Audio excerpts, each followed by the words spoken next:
district. And by the way, I'm running for city council in the 12th district. Your name is? Odette Ramos, like Vamos, Ramos.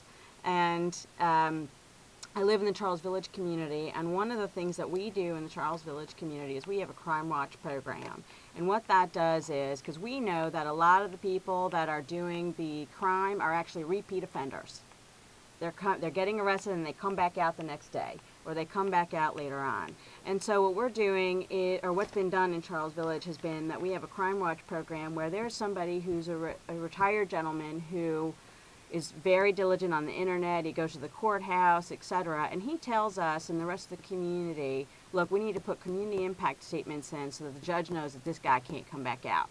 And so I want to be able to implement that program throughout the rest of the 12th district, because I think it makes a lot of sense.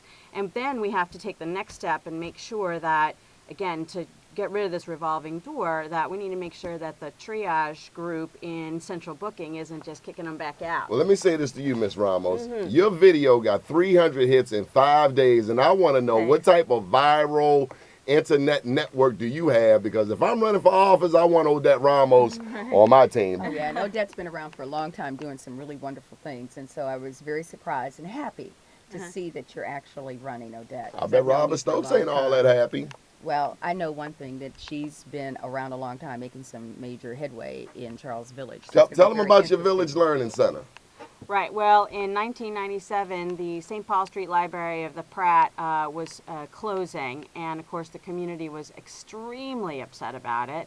And so once it closed, there was a group of us that got together and said, we need to have a community library in our neighborhood. One, because at that time, Margaret Brent School, which is just up the block, the elementary school, did not have their own library. So they were using the St. Paul Street Library as their library.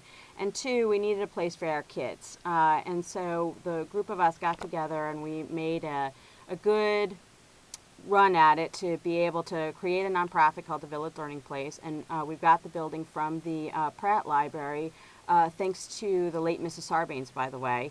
And then also... I know she'd be dropping those political plugs, dropping those names on me. Who else? Mary Pat Clark, that's your girl? She is.